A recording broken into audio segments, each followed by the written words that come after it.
আল্লাহ পাক জিজ্ঞেস করবেন, ও আমার বান্দা, ও আমার জান্নাতি বান্দারা, আমি তোমাদেরকে যে সব ওয়াদা করেছিলাম সেই ওয়াদা মতো সব পাইছো কিনা? আমি ওয়াদা করেছিলাম আমার জন্য রাত জেগে যদি তাহাজ্জুদের নামাজ পড়ো, নামাজ রোজা হজ যাকাত যদি করো, আমার দিন কায়েমের জন্য যদি আন্দোলন করো, রক্ত যাও, আমার জন্য যদি কষ্ট করো, শহীদ হও, তাহলে আমি তোমাদেরকে জান্নাত দেব। যত ওয়াদা করছিলাম তা পেয়েছো কিনা? জান্নাতীরা বলবে ক্বালু নাআম, সব পেয়েছি, সব নেয়ামত পেয়েছি। আল্লাহ বলেন সব পাও নাই, ওয়ালাদাইনা মাজিদ, আমার কাছে আরো বেশি আছে, আমার কাছে আরো বেশি আছে, সব পাও নাই। জান্নাতীরা বসে থাকবেন, বুঝতে পারবেন না এত নিয়ামত পেয়েছি, আল্লাহর কাছে আরো আছে। আল্লাহর নবী তখন মুখ খুলবেন, নবীজি বলবেন রব্বুল আলামিন, জান্নাতীরা বলতে সাহস পেতেছে না, সব পেয়েছি ঠিকই, কিন্তু যার জন্য গভীর রাতের আরামের ঘুমকে হারাম করে তাহাজ্জুদের নামাজ পড়েছে, যার জন্য স্ত্রী পুত্র পরিজনের মায়া পরিত্যাগ করে জিহাদের ময়দানে শহীদ হয়েছে, যার জন্য জেল খাটলো, জরিমানা দিল, যার জন্য নির্যাতিত হলো, সে আল্লাহ রব্বুল আলামিনকে তারা এখনো দেখে নাই।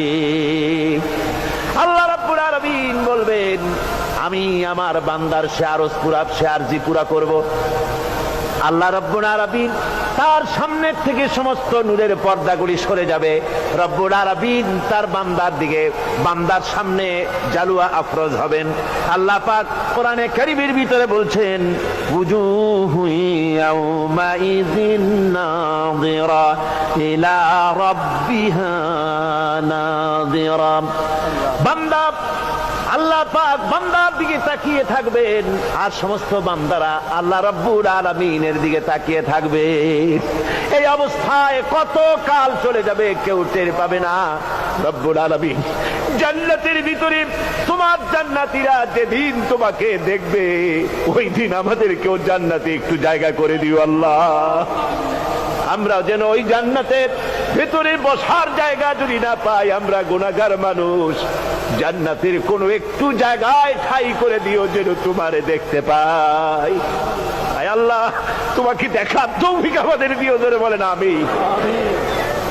হযরতে মাহবুবে রব্বানী কুতুবে সুবহানী শেখ মহিউদ্দিন আব্দুল কাদের জিলানী রাহমাতুল্লাহ আলাইহি, তিনি বলেছেন, মুনাজাত করতে গিয়ে আবেগে বলেছেন, রব্বুল আলামিন, তুমি যদি দয়া করে আমাকে জান্নাত দাও, আর তোমাকে যদি আমি না পাই, তুমি যদি আমার সঙ্গে দেখা না করো, আমারে যদি কথা না বলো, তাহলে এই জান্নাত আমার কোনো লাভ নাই। আর আমাকে যদি জাহান্নাম দিয়ে দাও, আর মাঝে মধ্যে তুমি যদি জিজ্ঞাসা করো মহিউদ্দিন কেমন আছো, তাহলে এই জাহান্নাম আমার জন্য বেহেশত হয়ে যাবে। আয় আল্লাহ, আমি শুধু তোমারই চাই, শুধু তোমারে দেখতে চাই। আল্লাহ রাব্বুল আলামিনকে যেন আমরা দেখতে পারি, আল্লাহর সঙ্গে যেন দেখা করতে পারি।